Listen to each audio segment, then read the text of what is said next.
Benvenuti, buongiorno o buonasera, buon pomeriggio lo eviterei, insomma, perché è troppo televisivo. Poche parole per presentare Perosa, professore emerito di Ca' Foscari, che è per usare una parola ufficiale, un insigne studioso di letteratura inglese, professore e studioso di letteratura inglese e di letteratura americana. Io sospetto che abbia vaste conoscenze anche di altre lingue, è un uomo, è un studioso ed è un uomo di vasta cultura umanistica. Si è occupato di molti argomenti, teorie del romanzo inglese, Virginia Woolf, Shakespeare, quindi autori non tanto minori come si capisce, e per l'americanistica si è occupato di un'altra scrittrice molto nota, Emily Dickinson, di teatro anche, anche se il romanzo è forse uno dei suoi cavalli di battaglia, ma non si è risparmiato in fatto di teatro, di Scott Fitzgerald, grande narratore che andava di moda quando io ero giovane, cioè molti secoli fa, e forse continua ad andare di moda, non sono informato, Henry James, uno dei suoi autori preferiti. Tra le virtù di Perosa c'è quella di essere un eccellente saggista, quindi è uno specialista, ma lo specialismo non gli impedisce di scrivere, di avere una scrittura, se posso dire così, dal volto umano, cioè elegante e insieme comprensibile ed accessibile. Ha lavorato è stato più volte negli Stati Uniti, credo anche in Inghilterra, naturalmente. Però il tuo debole è per l'America, mi sa. Non lo so, adesso non si può... ecco, mi pareva, avevo questo sospetto. Ha lavorato con editori importanti come Garzanti e Mondadori per fornire edizioni introdotte dei grandi testi della letteratura di lingua inglese e non ha disdegnato, per dir così, di occuparsi di autori, di grandi scrittori di lingua inglese che hanno avuto rapporti con Venezia e con il Veneto. Il grande Robert Browning, grande poeta dell'Ottocento, Hemingway, di cui sono note le frequentazioni, anche di Browning, che aveva un palazzo sul Canal Grande, ora, anche se ha cambiato proprietà. Poi dicevo Hemingway, ben noto nelle sue frequentazioni veneziane, e poi Shakespeare, e proprio di Shakespeare in rapporto al Veneto è l'argomento, è il discorso che stiamo per ascoltare da lui. Grazie, si sente, sì. La prima slide che avete indica le 3 città di cui Shakespeare si è occupato e nelle quali ha ambientato 4 drammi e un quarto. Cioè, il primo è Due gentiluomini di Verona, poi abbiamo Romeo e Giulietta, la prima citazione, fuori delle mura di Verona non c'è mondo, ma purgatorio, tortura e inferno. La seconda è Padova. Per vedere la bella Padova, culla delle arti, sono giunto nella ferace Lombardia, ameno giardino della grande Italia. Il terzo o quarto dramma è Il mercante di Venezia. Tu sai che tutti i miei averi sono in mare, va perciò a provare quanto può ottenere il mio credito a Venezia. Si commentano da sole.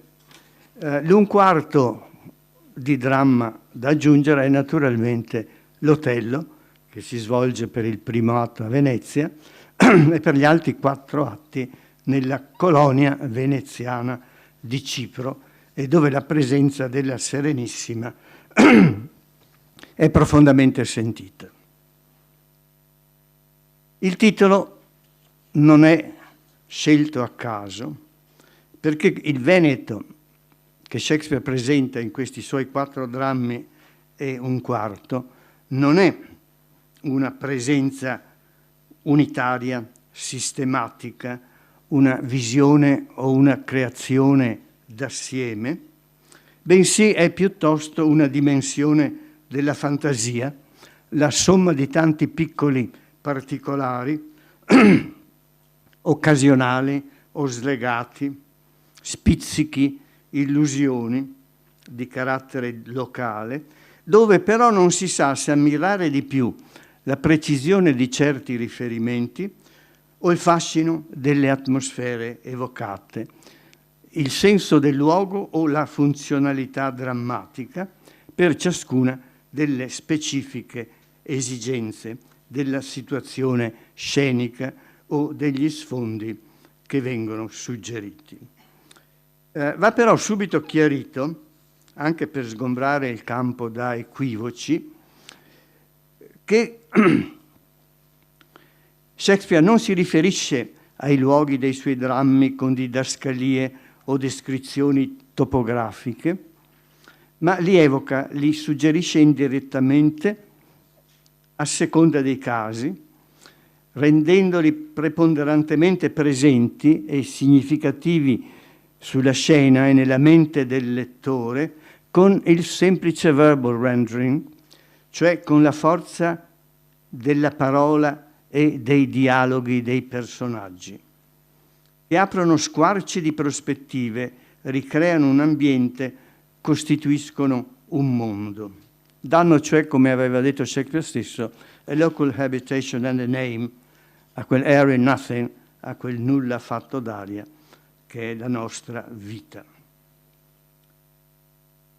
Non solo non dà una completa indicazione geografica o topografica, ma sembra restare volutamente nel vago per le specificazioni di luogo e di tempo, e proprio perché io credo l'ambientazione rimanga evocativa e non ingombrante, e in primo piano, alla ribalta, come si dice giustamente, restino sempre i personaggi e l'azione. E ciò nonostante i luoghi veneti, per il tramite delle loro parole, emergono lo stesso riconoscibili, prepotenti, direi con un loro precipuo profumo. Tenendo presente che, come sempre in Shakespeare, qualsiasi sia l'ambientazione dei suoi drammi, c'è sempre presente, avvertibile, una contaminazione che ne rende ancor più drammatica e problematica la natura, cioè sotto questi ambienti veneziani o sopra questi ambienti veneziani c'è costantemente il pensiero o addirittura la presenza della Londra del suo tempo, dell'ambiente di casa della patria. Ora farò 2 preamboli prima di toccare brevemente i 4 drammi e un quarto, ricordando che in Shakespeare e nel suo tempo, il periodo elisabettiano e poi giacomiano, in Inghilterra predominava una visione divisa dell'Italia, vista da un lato come, vista e presentata, da un lato come luogo di tradimenti, di veleni e di complotti, di corruzione, sentina di ogni vizio e patria dell'aborrito Machiavelli, addirittura rappresentato nei drammi del tempo come un diavolo in persona. Faceva parte della propaganda protestante, era un riflesso di quello che sperimentavano in Italia i giovani del Grand Tour, e rimaneva uno splendido paesaggio naturale, gradualmente vista come la culla della civiltà e della raffinatezza, laboratorio delle arti, la sede dell'esplosione culturale del Rinascimento, che Inghilterra nacque e visse in ritardo e di riflesso proprio dall'Italia. La prima immagine, quella negativa, era collegata e identificata con l'aborrito papato, il regno della Chiesa. Inutile che ricordi a voi che dal tempo di Enrico VIII e poi di Elisabetta I e poi di Giacomo I, il re, il sovrano inglese, è anche capo della Chiesa anglicana, della Chiesa d'Inghilterra, e se ci fu una visione dell'inferno in terra in Inghilterra fu quella del papato. La seconda visione, quella positiva, era invece strettamente collegata a Venezia e al Veneto. Non poteva essere Roma. Roma era la sentina dei vizi. Perché la città lagunare, Venezia, viene sentita come affine a Londra, in quanto potenza marinara, sede di corte e di uno sfarzoso governo, tollerante verso i protestanti, a differenza di ogni altra regione d'Italia, democratica, detto e scritto fra virgolette, quanto poteva esserlo a quei tempi, retta da leggi giuste, con le sue città di terraferma. Padova, sede di una prestigiosa università, allora più rinomata di Oxford e di Cambridge. Verona, che Shakespeare vede chissà perché collegata alla sede imperiale di Milano, non c'è mai stato un imperatore a Milano, ma Shakespeare crede che ci sia, e che costituiscono un'altrettanto forte attrattiva per gli elisabettiani e per Shakespeare. In terzo luogo, Venezia e il suo territorio, dico per inciso, tanto perché abbiate un'idea, Enrico VIII aveva mire sul Ducato di Milano, ha fatto maneggi, attività diplomatica per essere Duca di Milano, proprio per avere una testa di ponte contro il papato. E la testa di ponte contro il papato poteva essere rappresentata anche da Venezia, dove i protestanti venivano accettati e tollerati. C'è una lettera dell'ambasciatore veneziano alla regina Elisabetta che spiega proprio che questo potrebbe essere un modo di infiltrarsi nella penisola italiana. Elisabetta, fra l'altro, scriveva perfettamente in italiano. Ci sono le lettere pubblicate proprio 2 anni fa, nel 17, da lei inviata a sovrani, duchi, artisti italiani dell'epoca. Ora, questa affinità o questa visione divisa dell'Italia da una parte è collegata, che so io, al libro del Cortigiano di Baldassare Castiglione, subito pubblicato, tradotto e pubblicato in Inghilterra, che fa dell'Italia la terra dell'eleganza e della raffinatezza, dei grandi artisti. E insomma, per dirla in maniera brutale, perché molti chiedono ma perché si interessava a Venezia, perché si interessava? Venezia era sentita un po' come noi sentiamo oggi New York, la città dove tutti volevano arrivare, il centro di una civiltà in grande evoluzione con forza propulsiva enorme. Ricordo solo che c'è una pubblicistica veneziana al riguardo, Francesco Sansovino, che intitola un suo testo Venezia città nobilissima, o Gasparo Contarini, entrambi tradotti subito in inglese da Louis Lucknow. È un volume di circa 1 migliaio di pagine, dove ci sono perlomeno 5 o 6 di questi trattati italiani o veneziani, che esce nel 1549 ed è ristampata continuamente.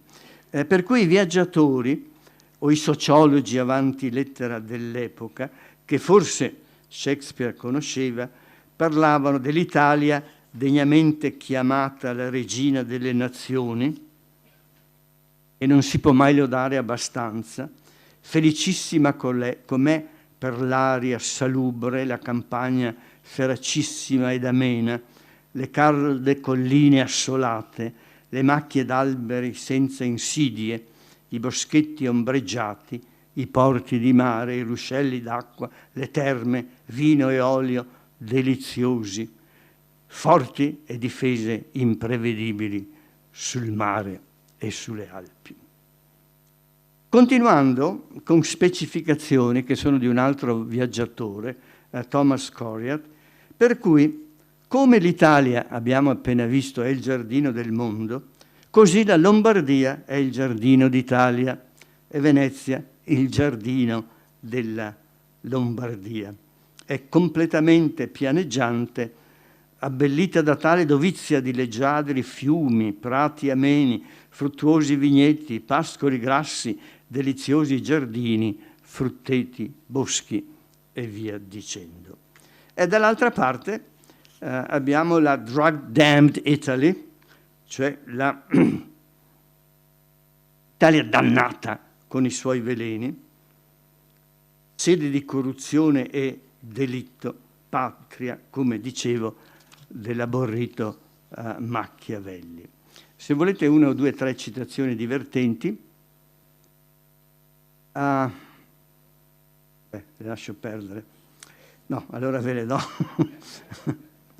Va bene, per esemplificare l'idea che poi viene riassunta in un detto, quasi in un proverbio inglese italianato, diavolo incarnato, perché per esempio Roger Ascham, che scrive un libro intitolato The Schoolmaster, uscito nel 1570, dice che dall'Italia, dove è rimasto solo, per fortuna, scrive, 9 giorni, si riporta in patria in postura papistry or worse, cioè la papisteria, o peggio ancora, innumerevoli nuove scelleratezze, varietà di vanità e lerce menzogne.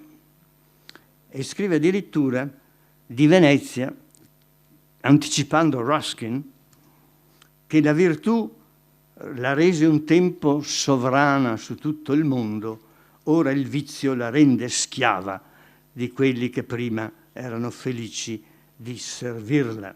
E un altro autore dell'epoca, Thomas Nash, in un romanzo che ha avuto fortuna allora e anche un po' oggi, tradotto in italiano da Einaudi, definisce, cioè anzi fa una sorta di allocuzione: o Italia, accademia dell'omicidio, palestra del delitto, fabbrica di veleno per tutte le nazioni, quanti tipi d'armi hai inventato per infamia? E più avanti ribadisce che in Italia si può apprendere solo l'arte dell'ateismo, l'arte di gozzovigliare, l'arte di andare a puttane, l'arte dei veleni, l'arte della sodomia, che è tanto infervorato che sbaglia a scriverla, e la scrive sodomistry, l'arte della sodomia. Essa fa di un uomo un eccellente cortigiano, un cavaliere da salotto, il che significa un libertino dalla testa ai piedi, un glorioso ipocrita, eccetera, eccetera. C'è addirittura una lettera di Lord Burleigh ai precettori dei figli, in cui dà istruzione di non fargli attraversare le Alpi, perché al di là non avrebbero imparato altro che boria, blasfemia e ateismo, o addirittura innaturale lussuria, e dai, con questa inestinguibile malvagità, eccetera, eccetera. Il dato interessante è che questa visione di un'Italia in prevalenza negativa è dominante negli altri drammaturghi dell'epoca. Shakespeare no. Per adesso arriviamo a lui e magari cominciamo con questo, è perfetto. A Shakespeare no, che evita gli stereotipi e non è preda dei preconcetti correnti. Non insiste sugli orrori o sulle mostruosità morali associate, come abbiamo visto con l'Italia, ma ne dà una sorta di partecipe ed equanime rappresentazione. Ora, di Venezia, perché poi parleremo soprattutto di Venezia, si era creato una sorta di, oggi la chiamiamo gemellaggio con Londra. La regina Elisabetta I aveva fondato la Venice Company per i rapporti commerciali con la signoria, sia via mare sia via terra, e si crea una sorta di mito di Venezia basato su 4 punti, dai, ve li dico così. Venezia è la ricca per la sua magnificenza, la sua opulenza, il suo splendore architettonico, i suoi palazzi, le cerimonie sontuose, lo sposalizio col mare. Un paradiso terreno è la parola, cioè il binomio usato. Ed era Venezia la ricca, come ho appena detto, Venezia la saggia, per i suoi ordinamenti politici che apparivano, qui potrei avere citazioni dirette ma ve le risparmio, un salutare compendio delle 3 principali forme di governo. Una forma di governo mista, e cioè monarchica perché c'è il doge, però oligarchica, mitigato cioè dal Senato, eccetera, eccetera, e democratica, sempre fra virgolette, per cui si pensava addirittura che la translatio imperi, la famosa translatio imperi dalla Grecia a Roma, potesse anche trasferirsi a Venezia. Il terzo aspetto, molto importante anche per i riflessi che ha nei drammi, è l'idea di Venezia la giusta, per le sue leggi e i suoi ordinamenti giuridici equilibrati, invidiati e studiati da tutto il mondo, lodati da Montaigne, esaltati da Bartholomeus Anglicus fino dal 1480, che permetterebbero un'amministrazione della giustizia corretta e incorruttibile. Quella che, per esempio, che troveremo nel Mercante di Venezia. Ricordando, perché queste cose non si ricordano mai, che in un'epoca di assolutismo in Gran Bretagna, in Francia, in Spagna, il re, il regnante, era superiore alle leggi.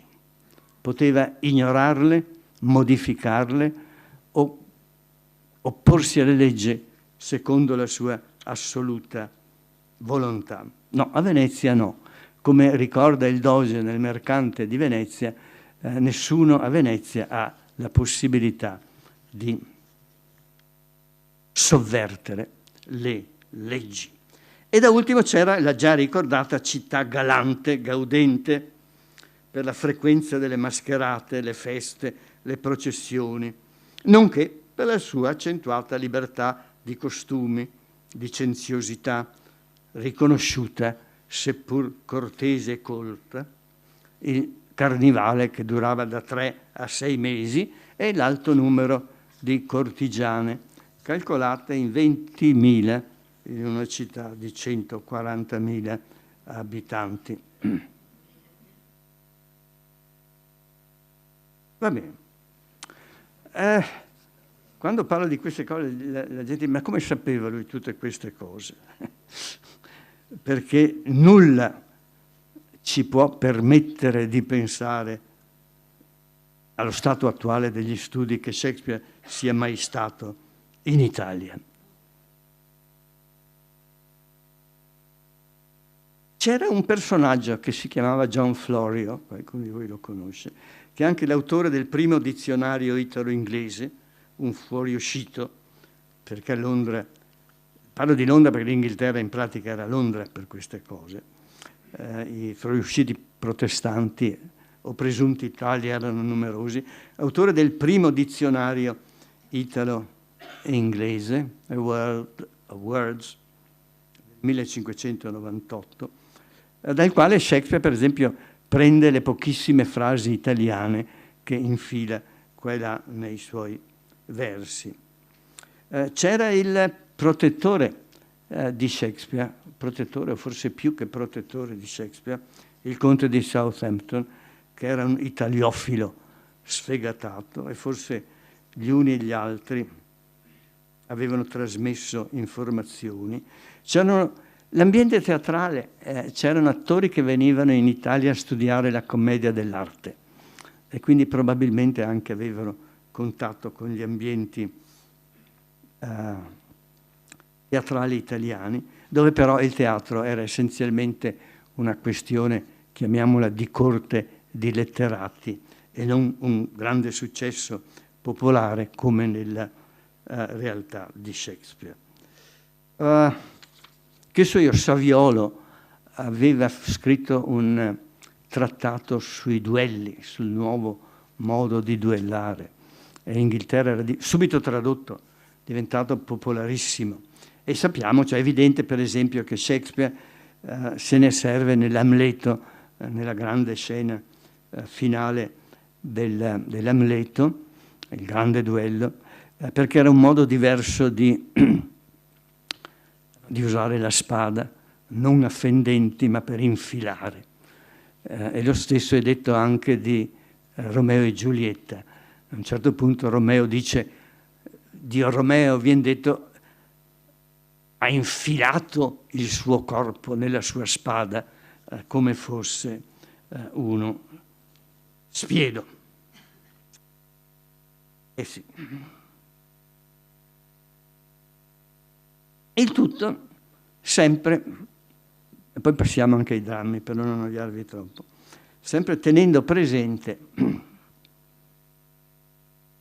che a Verona, a Venezia, Padova o perfino Cipro, Shakespeare non si perita di infilare nomi, cognomi, nomi di locande, feste, personaggi che sono tipicamente inglesi. Nei due gentiluomini di Verona, fra i fuoriusciti veronesi, salta fuori uno che giura sulla crapa pelata del frate di Robin Hood. Come saltasse fuori Robin Hood attorno a Verona non si sa. E nel Romeo e Giulietta, quel personaggio che sembra tipicamente veronese, il povero Mercutio, quello che viene ucciso e poi dà adito alla tragedia, c'ha una famosa tirata sulla Queen Mab, che ossessiona i sogni di uomini e di ragazze. E la Queen Mab non solo è una sorta di mito inglese, ma specificamente britannico, neanche inglese. E cioè Shakespeare si avvaleva di queste contaminazioni, tenendo presenti un'ultima cosa che è essenziale, cioè l'Italia era per quell'epoca e per l'Inghilterra del tempo un paesaggio esotico, aveva un forte fascino di esotismo, come per noi, che so io, aveva la Siria 100 anni fa o l'Oriente 100-150 anni fa. E quindi salta fuori, e poi il preambolo è finito, in questi drammi ambientati nel Veneto, Shakespeare riesce sempre a trattare di temi quanto mai delicati, quanto mai dibattuti al suo tempo, come noi, che so io, possiamo dibattere della civiltà islamica.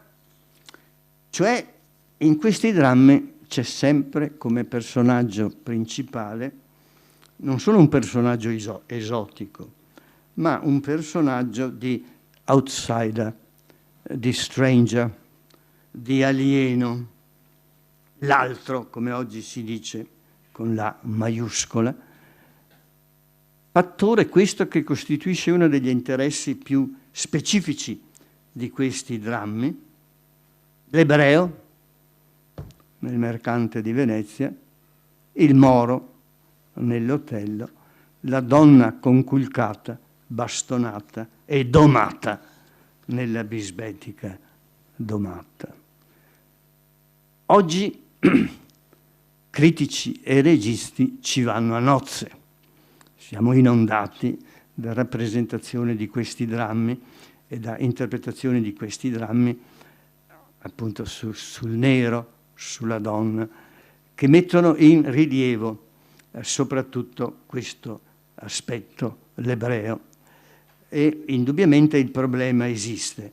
Questo esula dichiaratamente dall'esposizione che io vi faccio, magari poi ne parliamo se volete con qualche domanda, perché il mio tema è questo Veneto immaginato da Shakespeare, con, lo dico subito, così mi tolgo il peso, con non incongruenze con noi, ma con sfasature rispetto alla nostra sensibilità, che vanno tenute presente non dal regista che mette in scena il Mercante di Venezia o la bisbetica Domata come meglio gli o le pare, ma che deve tenere presente uno che invece le studia dal punto di vista accademico, anche semplicemente di saggista o di studioso. Un dramma come la bisbetica Domata, penso che tutti sappiate cos'è la bisbetica Domata, oggi in certe città universitarie è proibito che venga rappresentato. A Berkeley non si può rappresentare The Taming of the Shrew, perché è offensivo per la donna. Non parliamo di Shylock nel Mercante di Venezia, che si può rappresentare solo in un certo modo e non in un altro. E sul Moro di Venezia poi ne succedono di tutti i colori. Bene, cosa volevo dire?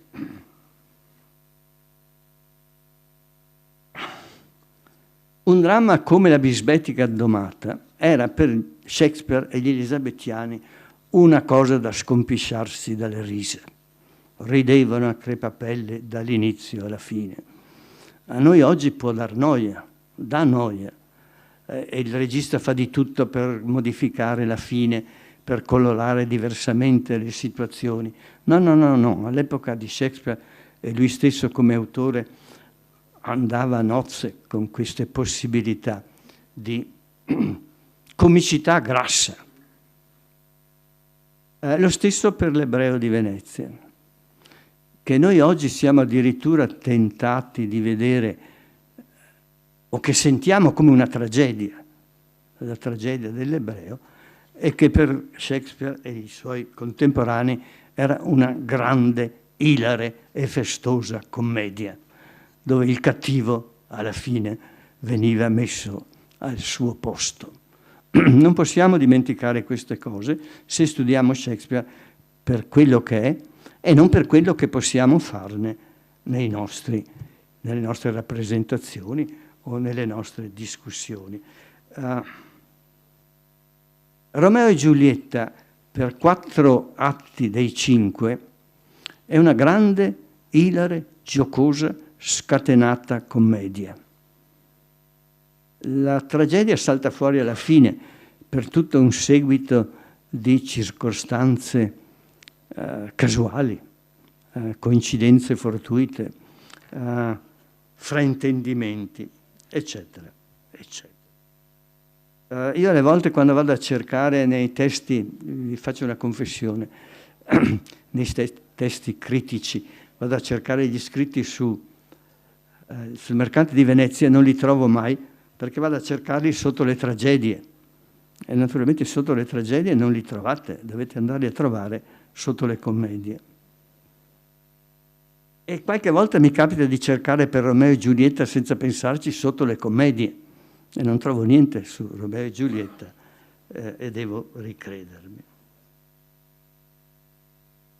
Va bene, arriviamo a uno spizzico sui 4 drammi e un quarto. Vi ho dato delle citazioni non tanto per usarle qui, ma perché le teniate come ricordo di quanto ho detto o di quanto sia riuscito a trasmettervi. Mi tenete così se poi volete guardarle.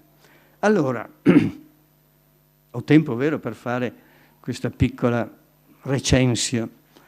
Nei Due gentiluomini di Verona, che è uno dei più corti drammi di Shakespeare, anche uno dei più pedissequi, che nessuno traduce mai. Io fra l'altro li ho tradotti tutti, ho tradotto tutti i 5 drammi di ambiente veneto, non per il mio gusto e non per la pagina scritta, ma per il teatro, per la televisione, perché siano rappresentati. Due gentiluomini di Verona non ve l'ho mai rappresentato, ci perdo da ogni punto di vista. È interessante così come un reperto, perché Verona è presentata come collegata via acqua con Milano, dove c'è l'imperatore, dove i fiumi risentono della marea.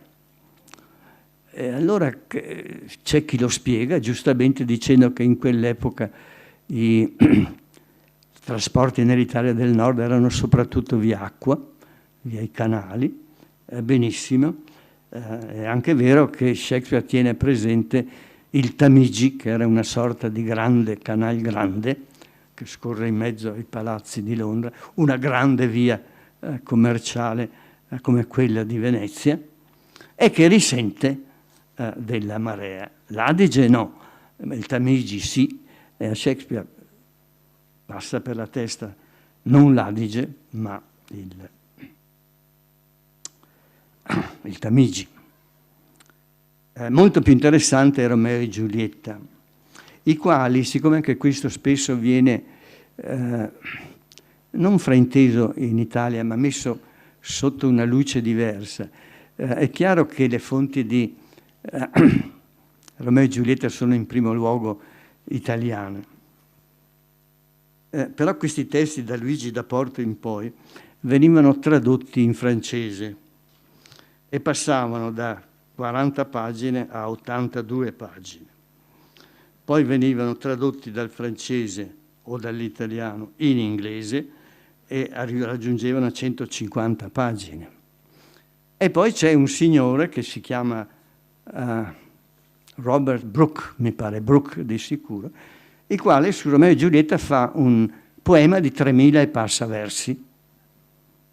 Ed è chiarissimo che Shakespeare aveva questo davanti agli occhi, proprio davanti agli occhi, perché ogni tanto lo cita, prende dei versi, e non Luigi da Porto, né in italiano, né in francese, né nelle traduzioni inglesi. Cioè c'era tutta una serie di trasposizioni.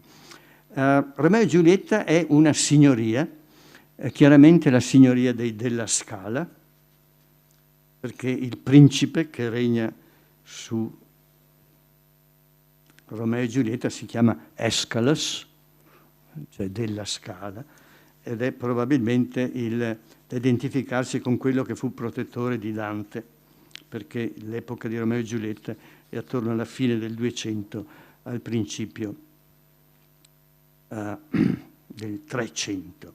È chiaramente basato su una divisione fra casate, inutile che dica queste cose, dove però il principe compare significativamente all'inizio, esattamente nel mezzo, atto terzo, scena prima, e alla fine del dramma, come la grande figura ordinatrice di quello che succede. E c'è tutta una realtà, addirittura si parla di bravi o di corrispondenti di bravi, nel Romeo e Giulietta, che sono quelli dell'Italia dell'epoca. Con una sorta di interessantissimo contrasto, perché Shakespeare fa i suoi drammi sempre su contrasti non solo non tanto di personaggi, quanto di situazioni molto più ampie dei singoli personaggi, fra la realtà fisica di una signoria rinascimentale, dove domina il principe, e il mondo della passione adolescenziale, che è al di fuori del tempo e dello spazio.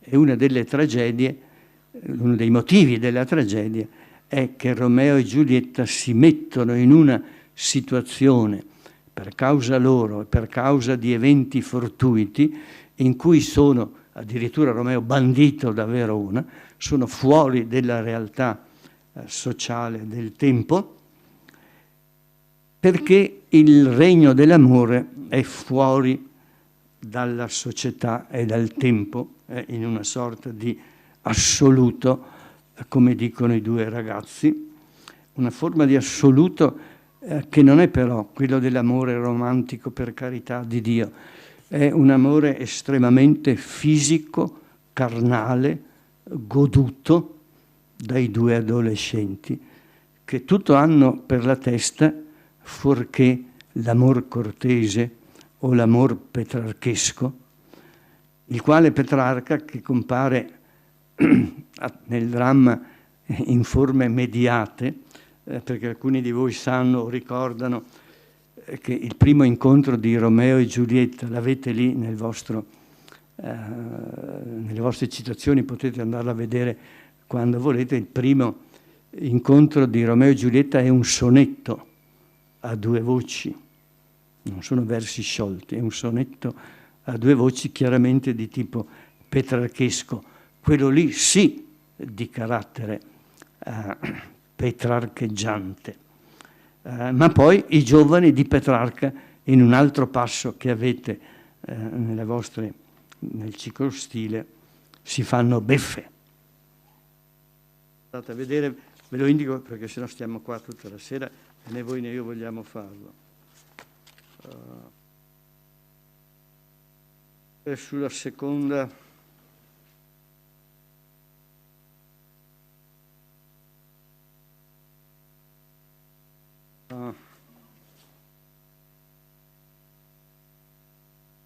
Eccolo qua, proprio nella prima pagina, la prima citazione all'inizio del sonetto, e poi c'è la presa in giro del Petrarca, eccetera, eccetera.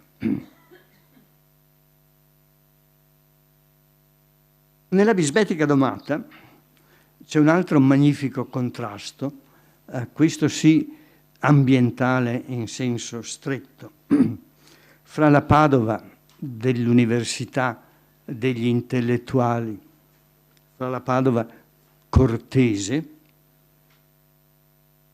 e la Padova, è la regione di terraferma della campagna, quello che i veneziani chiamano campagna, cioè tutto ciò che non è Venezia. E questa frase che vi ho appena detto verrà esplicitata nel Mercante di Venezia, dove mi pare proprio il doge dice: ma dove credete di essere? Qui siamo a Venezia, non in campagna. Dice testualmente: this is Venice, this is not a range, dice il doge. Va bene, Seconda pagina, ecco la Taming of the Shrew, avete da un lato i personaggi cortesi che vengono a Padova per trovare la cultura, la raffinatezza, è la seconda pagina. Fermiamoci qui e vediamo di intraprendere un corso di dottrina e studi approfonditi, eccetera, eccetera, eccetera. E poi ci sono gli avventurieri, Petruccio, che invece viene a Padova per trovare moglie, non importa se brutta, sgraziata, rognosa, bisbetica, lui la sposerà purché abbia i soldi. E per quanto cattiva possa essere, lui la domerà. E il modo come avviene, diciamo, tutta la parte cortese, quella dell'università, fa parte dell'intreccio secondario, degli studenti, dei precettori. E invece poi tutta la parte di Petruccio che doma la bisbetica, poi se volete alla fine vi dirò perché si chiama bisbetica, si svolge con un sistema di dislocazione, spostamento, privazioni, soprusi fisici e mentali, che è identico, ripeto la parola identico, non simile, identico a quello usato in tutti i sistemi concentrazionali, da quelli sovietici a quelli nazisti, a quelli comunisti di tutto il mondo, dove vengono usate procedure che sono stranamente già prefigurate da Shakespeare in questa sua, ricordate, commedia, perché loro ne ridevano. E il dato interessante è che in questa parte, dove ricordate, la povera Caterina viene sposata, lui arriva vestito da pagliaccio, prende a schiaffi il prete, lo butta giù e si mette a mangiare. Quando lei è pronta per il pranzo di nozze, la prende e la porta via. Dice, no, io ho già mangiato abbastanza. Tu no. La mette su un cavallo, la strascina via col cavallo. Lei cade 2 o 3 volte dal cavallo nel fango. Lui neanche si premura di darle la mano per rialzarla. La porta in questa casa fredda, dove nessuno li aspetta, in mezzo alla campagna. Non le dà da mangiare per 2 o 3 giorni. Le tiene la luce accesa notte e giorno, non la fa dormire, la sveglia ogni momento. Le fa perdere completamente il senso della personalità individuale e persino la predominanza sul linguaggio. La dominazione è completata quando lui dice, visto che bel sole? E lei dice, sì, bel sole. No, dice, non è il sole, è la luna. E lei dice, sì, la luna. Dice, ma cosa sei, imbecille? Non vedi che è il sole? Finché lei gli dice testualmente, e sia il sole o la luna e o tutto quello che tu vuoi. E allora lì, con la perdita addirittura della referenzialità del linguaggio, si compie il dominio. Questa campagna, scusate, qui non voglio entrare in questioni filologiche, rassomiglia moltissimo alla campagna del Ruzzante.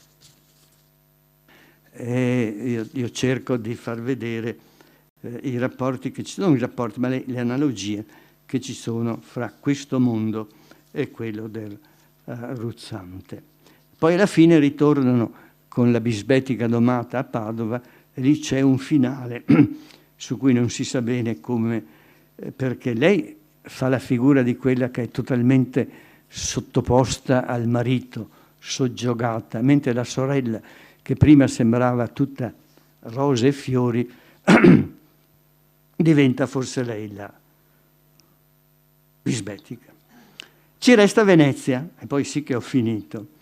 Il mercante di Venezia, dove abbiamo non solo 2 mondi, abbiate pazienza con me per altri 5 minuti. Non so se possiamo continuare a far girare i personaggi o no. Se si può, se no non li abbiamo già visti.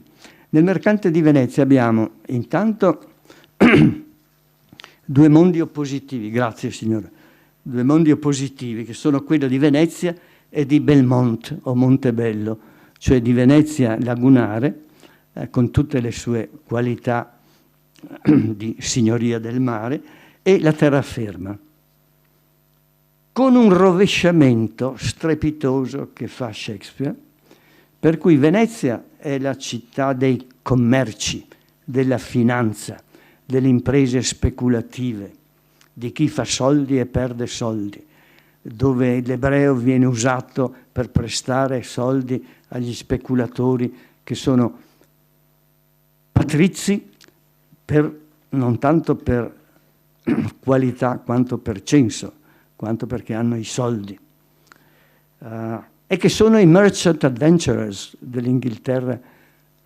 elisabettiana, dell'Inghilterra di Shakespeare. E a Venezia domina il re denaro, per Antonio Bassiano, Shylock, stavo per dire lo stesso Doge, dove il centro è Rialto, non San Marco, che non viene neanche nominato. Rialto per due motivi, perché il ponte è appena fatto in pietra ed è il luogo della borsa,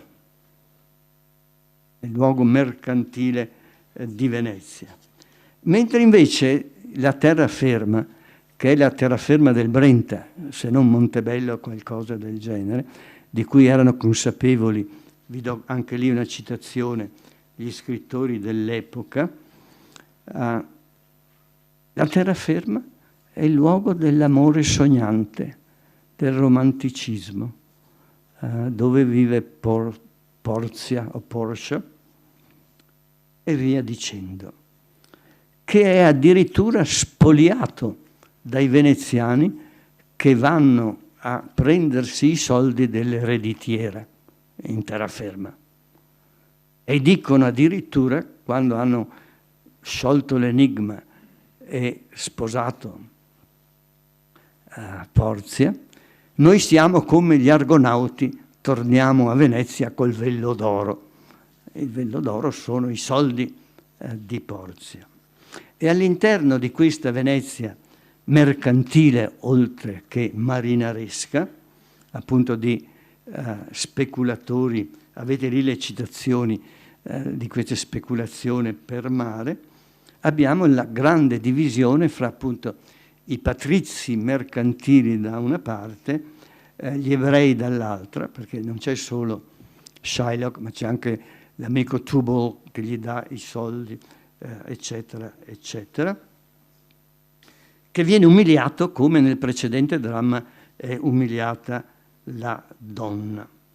Solo che qui c'è alla fine, nella scena grandemente efficace dal punto di vista teatrale del processo, abbiamo il doge che figura addirittura in maniera antistorica come colui che presiede il processo e in ogni caso porta la voce della Serenissima come istituzione.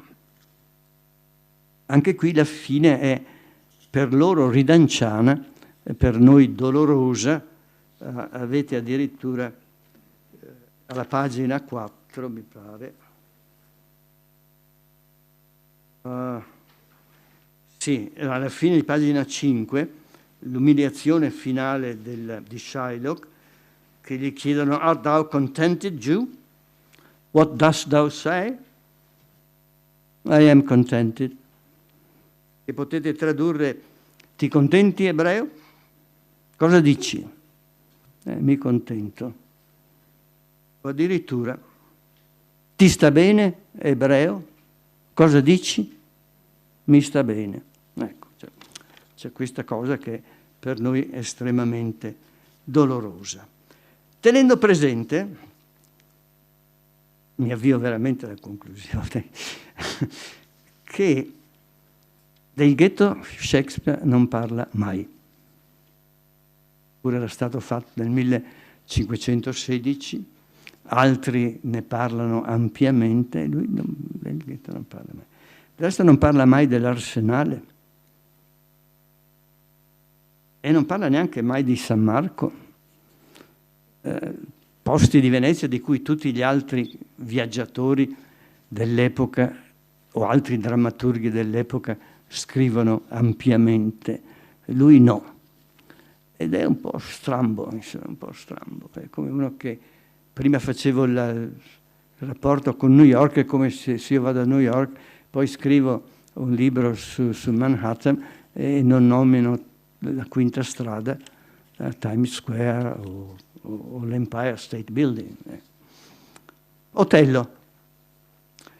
Otello è, ma non è per tutto Otello, perché poi in fondo le colonie veneziane sono parte di Venezia, è la Venezia istituzionale, militaresca, che domina sui mari, dove abbiamo un capitano di ventura acculturato, diventato più veneziano dei veneziani, che rappresenta il grado militaresco più alto di Venezia, che viene mandato a Cipro a salvare il dominio sul mare contro i turchi.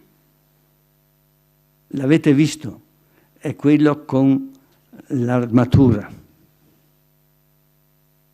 Non è uno schiavo del sud, è the highest commander, è un chief commander, di cui ci si fida, mandato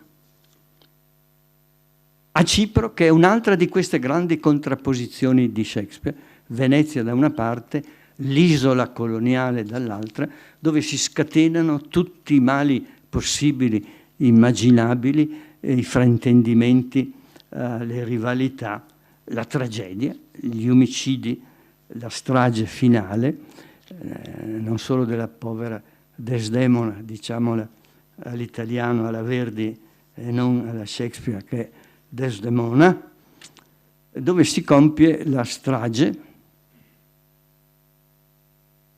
e dove il Moro ritorna al suo ruolo primitivo, perde l'acculturazione, ritorna uno che crede nella magia che c'è nella tela intessuta da sua madre e si esprime come quello che Shakespeare chiamava un barbaros ethnic. No, non è lui, cioè ritorna a essere quello che prima non era. E lì, in qualche maniera, perdiamo il rapporto con Venezia, tranne che alla fine compaiano a Cipro gli emissari del Doge, i quali dicono: ma cos'è successo qui? Non è possibile, cos'è questa confusione? E rimettono tutto in ordine, ordinando l'arresto di Iago, che verrà ovviamente giustiziato, è certo. L'isola è il caos, Venezia è la civiltà, ma come sempre in Shakespeare, civiltà e caos combattono fra loro, coesistono e sono i due grandi aspetti della vita umana. Grazie.